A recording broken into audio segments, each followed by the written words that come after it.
Hey guys, what's up? Welcome back to Talk to Galasha Garami TV. And today, this is going to be our little complaining video. Well, more or less a video kind of reiterating on something that we pretty much know. Something that every Airsofter knows. CQB is difficult. And today, what we want to look at are some of the components that makes CQB probably one of the most dreaded styles of gameplay, or the dreaded styles of games to play in, right? Whether to watch or film. Now, being is that for the time being, for this particular video, you're going to see a lot of footage from BB gun, which is a very tight indoor CQB field compared to some of the others that we've seen over the time, based on your personal experiences or what you've seen on this channel at Hexaras or anywhere else. Compared to those other areas, it does present a lot of challenges. Now, I find it that depending on the situation and where you go and what you deal with, a lot of the times this can vary. I find that going in and making sure that having the right tools, whether it's your electric guns, sub guns, gas guns, rifles or shotguns or pistols or whatever you're into, but having the right tool does help with the situation. Sometimes it does, sometimes it doesn't. And also the play style in regards to where you are in some of these other maps, right? Now, in my case, I don't have a whole lot of experience going to some of these outdoor fields where, you go in and the gameplay is very mixed. I'm still trying to get a feel for some of the other game modes that they have at other fields. And each field does have very distinct rules that changes the style of gameplay almost dramatically. In this particular one, they do have certain gear, certain types of gear that you can use that is different from other fields. So I was told initially that when I first got into Airsoft, for example, that I couldn't use lasers. I was told that lasers were illegal. That's what an Airsofter actually told me when I got into the sport in Osaka, when I first came back to the country to work in 2019. But to the contrary, they're not illegal. There are a lot of people in the country who do use lasers on their pistols, probably on their training guns, whatever the case is. In this particular field, you can use a laser, a red one. It's no big deal. Blind fire is also something that they claim that they allow over here. So even though the CQB engagements are a little bit different based on the play style for the guys at this particular field, those elements make it a little bit different. So you'll find that different fields run their games a little bit differently based on the gameplay that I've seen over here from a lot of different YouTubers. Almost every single field is run a little bit differently.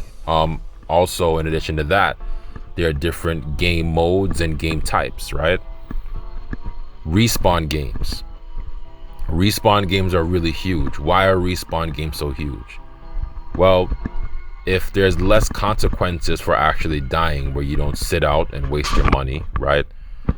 The chances of you actually you getting engagements where you can get multiple guys, get a whole bunch of kills, and these are the videos that we want to see, right? Where people are shooting back at us, we're getting hits and all that good stuff.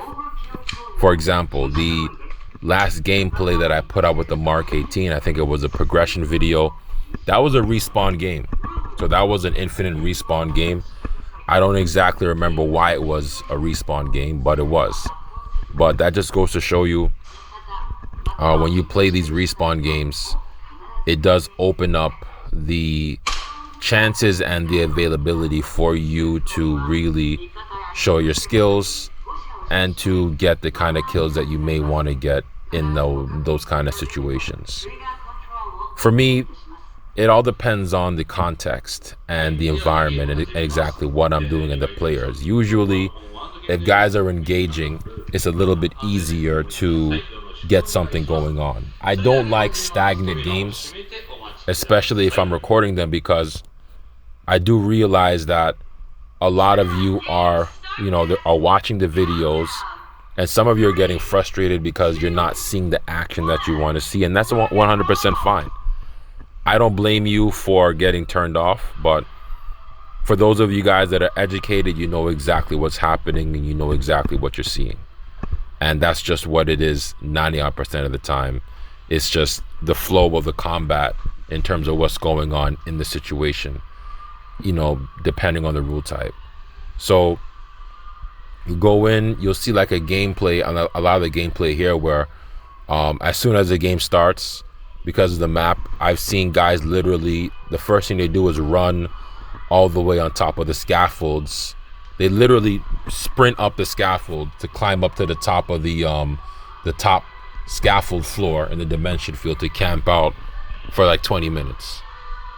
So in a situation like that, what can you really do? Are you going to beat that person up to the scaffold before they can get there so you can go meet them up? Or are you going to, run after them so they can hear your footsteps and then risk getting killed in an environment that's the size of a basement in a building in Brooklyn or something like that? So, you really have to kind of weigh your options, and sometimes I feel it really comes down to cutting your losses, in close quarters. It is, to me, I think, honestly, probably the most difficult type of airsoft you can play, especially if it's one-hit airsoft in Japan in these really tight spaces. You don't really have a whole lot of leeway, and it does turn a lot of people off.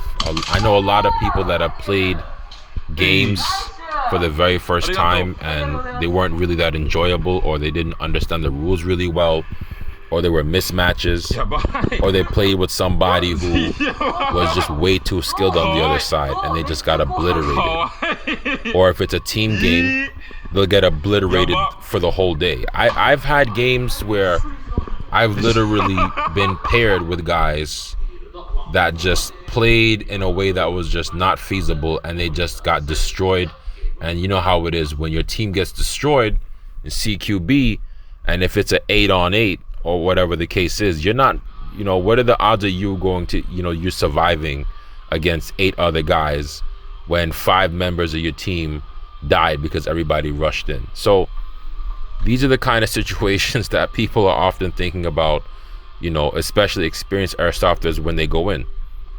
My goal ultimately is I want to not really vilify that part of the sport, but just kind of make people see the realism in it for what it is, so you understand exactly what you're getting in terms of your money's worth from a realistic perspective. You'll never see me sugarcoat any of this stuff on here or paint a picture that's really glitz and glamoury and flowery. You're just not going to get that from me. What you can expect from this page is realism. That's what I'm going to guarantee you every single time you press play on a video.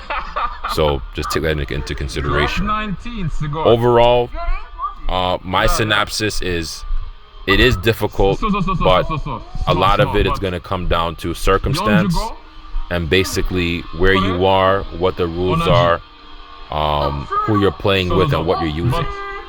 I definitely think that for those of you guys that are coming here, the borders are going to be opening up very soon. You should definitely take that into consideration when you're choosing a field or wherever you go. Look up the field, look at the rules, look at the staff, look at all these different situations, and come to that agreement, that assessment of where you want to go or what you want to do when you decide to finally come over here and play. And I hope you guys enjoyed the video. I'm starting to hate CQB. Go ahead and leave your likes, drop your comments, your shares, all that. Thank you guys for always supporting the video. For those of you guys that do, just keep it consistent with the support. I do appreciate it, and I promise you that I have more content coming soon. from other fields, and it's going to be some brand new stuff. This is Takashi Gurami TV, and I'm out.